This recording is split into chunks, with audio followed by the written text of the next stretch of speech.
Hello, আসসালামু আলাইকুম everyone. আজ আপনাদের সাথে খুব মজাদার একটা মাছ আলুর ভর্তার রেসিপি শেয়ার করব। আশা করি আপনাদের সবার ভালো লাগবে।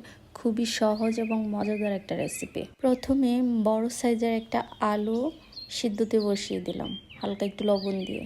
তারপর চুলায় একটি প্যান বসিয়ে দিলাম।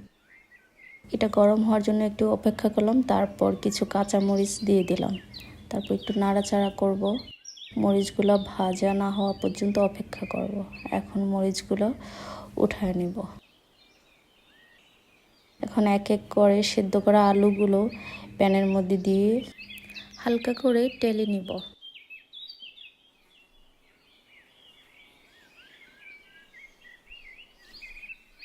তারপর এপিট উপিট করে একটু ভেজে নিব, তারপর উঠিয়ে নিব।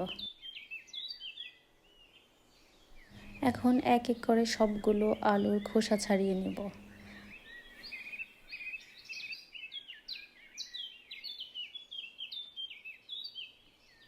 আমি আজ ভর্তাটা রেডি করব বাটনা পিষুনিতে।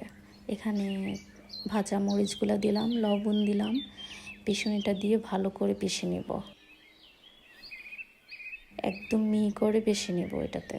তারপর এক এক করে আলুগুলো দিব, আলুগুলোও একটু ভালো করে ম্যাশ করে নেব।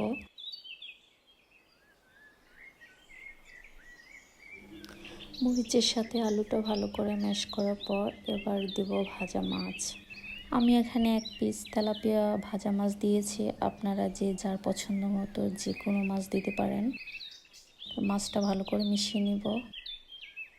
তারপর এখানে কিছু কুচানো কাঁচা পেঁয়াজ এবং ধনেপাতা অ্যাড করব। আপনারা চাইলে এখানে একটু সরিষার তেলও ইউজ করতে পারেন, তবে আমি তেলটা ইউজ করলাম না। আমার কাছে এভাবেই ভালো লাগে। খুবই সহজ একটা ভর্তার রেসিপি আপনাদের সাথে শেয়ার করলাম। যদি রেসিপিটি ভালো লাগে অবশ্যই বাসায় একটাবার ট্রাই করবেন। আশা করি ভালো লাগবে। এতক্ষণ পর্যন্ত আমার সাথে থাকার জন্য সবাইকে অসংখ্য ধন্যবাদ। Thanks for watching.